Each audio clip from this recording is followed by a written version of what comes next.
आरव और सिया दो दोस्त थे। बचपन से लेकर कॉलेज तक दोनों हर पल साथ थे।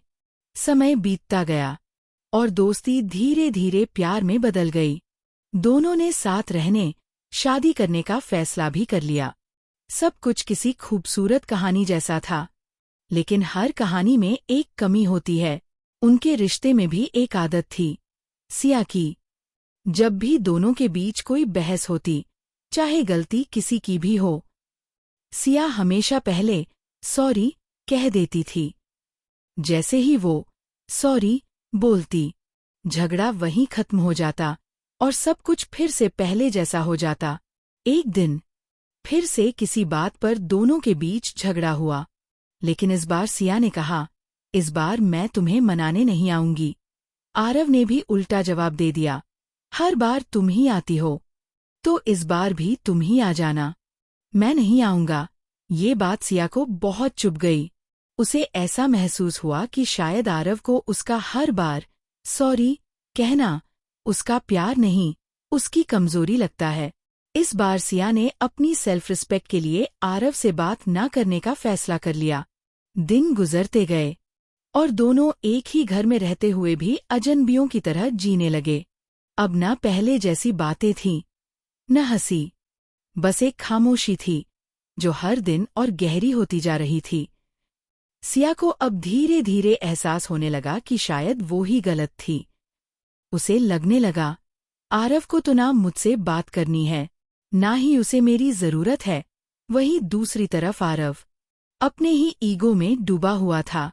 वो सोचता रहा, आज नहीं तो कल सिया खुद ही आ जाएगी। मुझे कुछ करने की जरूरत नहीं है। लेकिन इस बार सिया सच में थक चुकी थी। उसने तय कर लिया, अब वो इस घर को छोड़कर चली जाएगी। फिर भी उसके दिल के किसी कोने में एक छोटी सी उम्मीद बाकी थी। उसे लगा, जब मैं जाने की बात कहूंगी तो आरव मुझे जरूर रोकेगा और सब पहले जैसा हो जाएगा। लेकिन ऐसा नहीं हुआ। जब सिया ने जाने की बात कही तो वो पल था जहां शायद सब कुछ ठीक हो सकता था। लेकिन उसी पल आरव का ईगो और ज्यादा जग गया। उसने बिना उसकी तरफ देखे बस इतना कहा, जाते वक्त चाबी टेबल पर छोड़ देना। ये सुनते ही जैसे सिया अंदर से पूरी तरह टूट गई। जिस इंसान के लिए वो हर बार झुकी थी, आज उसी के लिए जाना इतना आसान था। उसने कुछ नहीं कहा, बस चुपचाप अपनी चीजें उठाईं और दरवाजे की तरफ बढ़ गई। दरवाजे पर एक पल के लिए वो रुकी। शायद उम्मीद थी कि पीछे से कोई आवाज आएगी, रुक जाओ सिया। लेकिन पीछे सिर्फ खामोशी थी। और इस बार सिया सच में चली गई। सिया के जाने के बाद आरव ने सोचा, कुछ दिनों में खुद ही वापस आ जाएगी। लेकिन दिन गुजरते गए और सिया वापस नहीं आई। अब घर की खामोशी उसे चुभने लगी थी। उसे हर जगह सिया याद आने लगी, उसकी बातें, उसकी हंसी, और वो हर बार कहा गया सॉरी। तभी उसे एहसास हुआ, सिया हर बार हारती नहीं थी, वो हर बार रिश्ते को बचाती थी। उसने सोचा, एक बार उसे वापस ले आऊं, सब ठीक हो जाएगा। वो तुरंत सिया के घर पहुंचा। दरवाजा उसकी माँ ने खोला।